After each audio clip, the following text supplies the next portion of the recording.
محترم حضرات،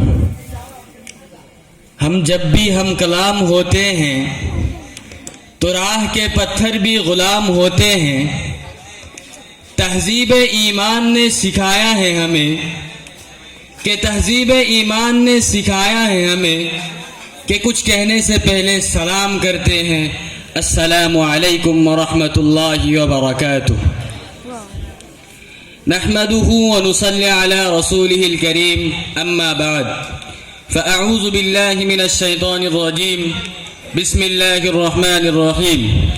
وقضى ربك ألا تعبدوا إلا إياه وبالوالدين إحسانا، وقال رسول الله صلى الله عليه وسلم الجنة تحت أقدام الأمهات، أو كما قال عليه الصلاة والسلام۔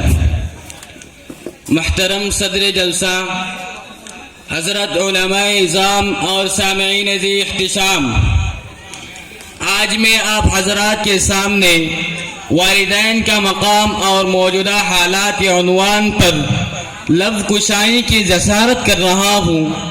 امید کرتا ہوں کہ آپ حضرات بغور سماعت فرما کر میرے حوصلہ افزائی فرمائیں گے۔ اللہ مجھے صحیح کہنے اور ہم سبھی کو اس پر عمل کرنے کی توفیق عطا فرمائے۔ سامعین محترم، والدین اللہ تعالیٰ کی ایک عظیم نعمت ہے۔ ان کا سایہ اولاد کے لیے باعث رحمت ہے، ان کا انداز سراپا شفقت ہے، ہر ایک پر لازم ان کی اطاعت ہے۔ جس کی زندگی میں والدین کی خدمت ہے وہ بڑا ہی باعظمت ہے، اسی کے لیے اللہ کی قربت ہے، اس لیے کہ ان کی قدموں تلے جنت ہے۔ یہی فرمان خدا اور پیغام رسالت ہے۔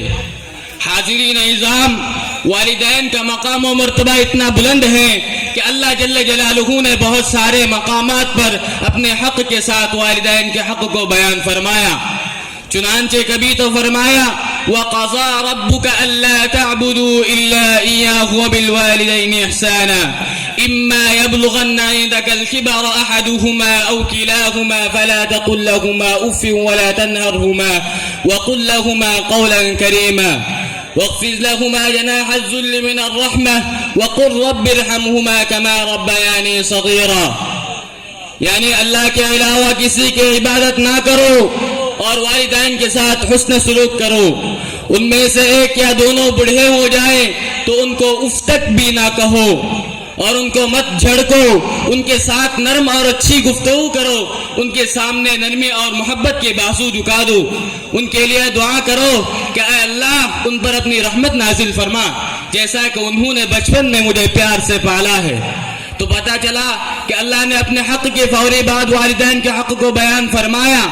یہ ایک جگہ نہیں بلکہ جگہ جگہ پر والدین کی خدمت و فرما برداری کا حکم دیا۔ چنانچہ سورہ نساء میں وَاعْبُدُوا اللَّهَ وَلَا تُشْرِكُوا بِهِ شَيْئًا وَبِالْوَالِدَيْنِ إِحْسَانًا فرمایا۔ تو سورہ انعام میں اللہ تشرکوا به شیئا وبالوالدین احسانا، تو سورہ عنکبوت میں ووصینا الانسان بوالدیہ کی ترغیب دی، تو سورہ لقمان میں اللہ نے اپنے شکر کے ساتھ والدین کے شکر کو ادا کرنے کی تعلیم دیتے ہوئے اپنے قرآن مجید میں بنی اسرائیل سے لے ہوئے عہد کا تذکرہ فرمایا، وَإِذْ أَخَذْنَا مِيثَاقَ بَنِي إِسْرَائِيلَ لَا تَعْبُدُونَ إِلَّا اللَّهَ۔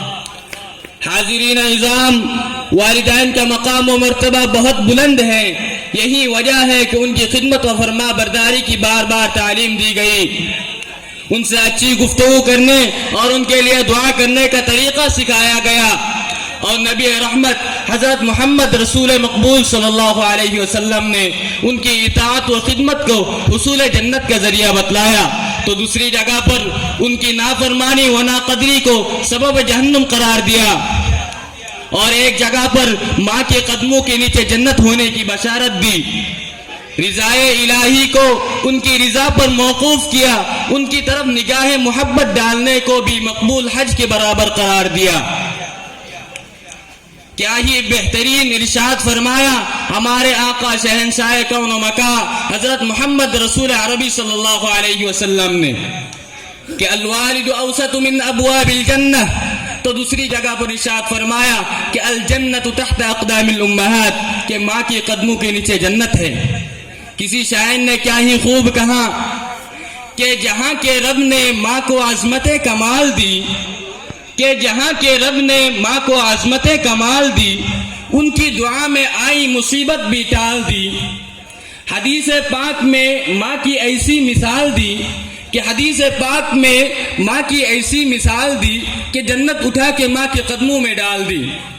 اور ہاشم فیروز آبادی نے کیا ہی خوب کہا کہ اس کی ایڑی پر بت چونٹی لگتی ہے، کہ اس کی ایڑی پر بت چونٹی لگتی ہے، ماں کی قدموں تلے جنت چھوٹی لگتی ہے۔ حاضرین حفلہ، ہمارے لیے یہ بے انتہائی ضروری ہے کہ ہم والدین کی خدمت و فرما برداری کریں۔